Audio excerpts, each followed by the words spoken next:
সুপ্রিয় শিক্ষার্থীবৃন্দ, আজকে আমরা দেখব অক্সিলারি ভার্বের বি এর ব্যবহার। বি প্রেজেন্ট সিঙ্গুলার হচ্ছে এম ইজ এবং প্রেজেন্ট প্লুরাল হচ্ছে আর। এম ইজ এর সাথে পার্সন হবে, এম এর সাথে বসবে আই, ইজ এর সাথে he, she, it, any name, man, M A N man, man, M A N man singular সেটা হবে, আর এম ই এন ম্যান যেটা প্লুরাল সেটা হবে না, কারণ এটা singular. Be verb present plural হচ্ছে আর, এর সাথে পার্সন হবে we, you, they.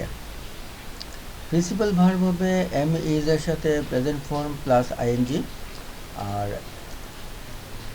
B verb present plural are এর সাথেও প্রেজেন্ট ফর্ম প্লাস আইএনজি হবে। বি ভার্ব পাস্ট সিঙ্গুলার হচ্ছে ওয়াজ, এর সাথে পার্সন হবে I, he, she, it, any name এবং এম এ এন ম্যান এটা হবে। তার সাথে প্রিন্সিপাল ভার্ব হবে প্রেজেন্ট ফর্মের সাথে ING, I was going, he was going, Kalim was going, etcetera. Be verb past plural হচ্ছে ওয়ার এবং ওয়ার এর সাথে পার্সন হবে ইউ, উই, ইউ, দে। আর প্রিন্সিপাল ভার্বের প্রেজেন্ট ফর্মের সাথে আইএনজি যুক্ত হবে, you were going, they were going, we are reading, we were reading, we were reading, etcetera. আমরা এক্সাম্পল দেখি।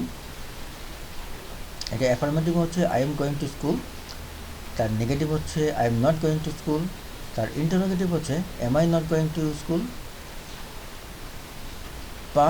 পাস্ট ওয়াজ, ওয়াজ হচ্ছে he was going to school, এর নেগেটিভ হচ্ছে he was not going to school এবং এর interrogative হচ্ছে was he going to school. Plural হচ্ছে were, were এর সাথে অ্যাফার্মেটিভ হচ্ছে they are going to school, negative হবে they are not going to school এবং ইন্টারোগেটিভ হবে were they going to school. ধন্যবাদ, আশা করি বুঝতে পেরেছে।